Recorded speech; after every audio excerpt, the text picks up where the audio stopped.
तो इस वीडियो में हम लोग देखेंगे इस क्वेश्चन। यहाँ पे दिया है कि two tuning forks of frequency 250 hertz और दूसरा है 248 हर्ट्स। इसको आप ले लेंगे N1 और ये हो गया आपका N2। अब आपको मालूम करना है कि जब भी ये दोनों को साउंडेड टुगेदर है तो इन लोगों का number of beats per second क्या है। ठीक है, तो तब कभी भी आपको number of beats per second मालूम करना है तो दोनों फ्रीक्वेंसी जो एक ही डायरेक्शन में सुपर इम्पोज है उसका डिफरेंस मालूम करना है। तो फार्मूला है उसका N1 माइनस N2। तो आप इसको लिखेंगे 250 minus 248 which is equal 2 beats per second. अब आपको ये मालूम करना है नेक्स्ट कि the number of beats per minute. ठीक है, जब आप मालूम कर लिए कि number of beats per second क्या है तो आपको number of beats per minute मालूम करना आसानी हो जाता। तो आप पर मिनट कितने सेकंड्स होते हैं, 60 सेकंड्स। तो total number of beats per second क्या है, 2 और सेकंड्स होते हैं 60 which is equal to 120 beats per minute. अब यहाँ पर तीसरा कुछ बिट ये दिया गया है कि नंबर ऑफ़ बीट्स पर 5 सेकंड्स में कितना है आपको मालूम करना है।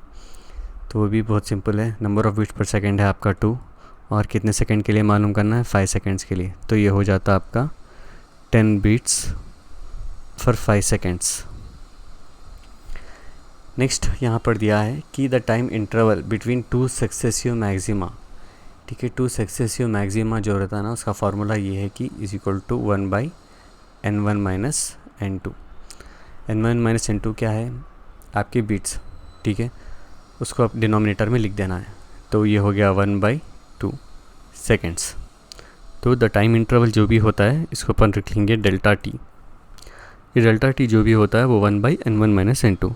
उसी तरीके से जैसा आपको 2 सक्सेसिव मैक्सिमा पूछा, आपको एक और एक क्वेश्चन भी पूछ सकता है 2 सक्सेसिव मिनिमा के लिए भी सेम फार्मूला है, delta T is equal to 1/N1 minus N2। तो ये भी हो जाता है आपका 1/2 सेकेंड्स।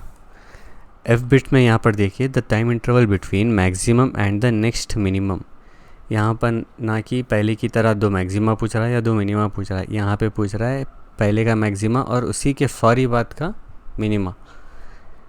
मिनिमम। तो इन दोनों के बीच में टाइम इंटरवल क्या है, तो इसका फार्मूला है आपका delta T is equal to 1 by denominator में 2 है यहाँ पर 2 इंटू N1 माइनस N2। ठीक है, तो ये हो गया 1/2 into 2 is equal to 1/4 seconds. ठीक है, the frequency of the amplitude मालूम करना है।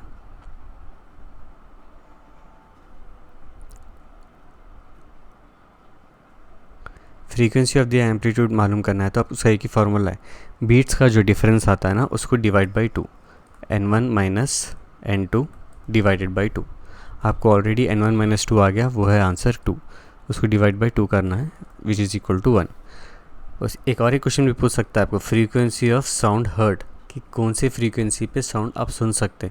तो जब क्या करना है आपको, सेम फार्मूले के साथ थोड़ा इंटरचेंज करना है यहाँ पर साइन। ये हो गया N1 plus N2 divided by 2। इस पर क्या कर सकते हैं, फ्रीक्वेंसी सुन सकते। और एम्पलीट्यूड मालूम करना है तो N1 माइनस N2 करना है। तो ये हो गया आपका 250 प्लस 248 डिवाइडेड बाई 2। तो आपको क्या आ जाएगा ये आंसर, 498 डिवाइडेड बाई 2। सिंप्लीफाई करिए इसको, 2 2 4, 2 4 8, 2 9 18। तो आपका आंसर आ गया 249।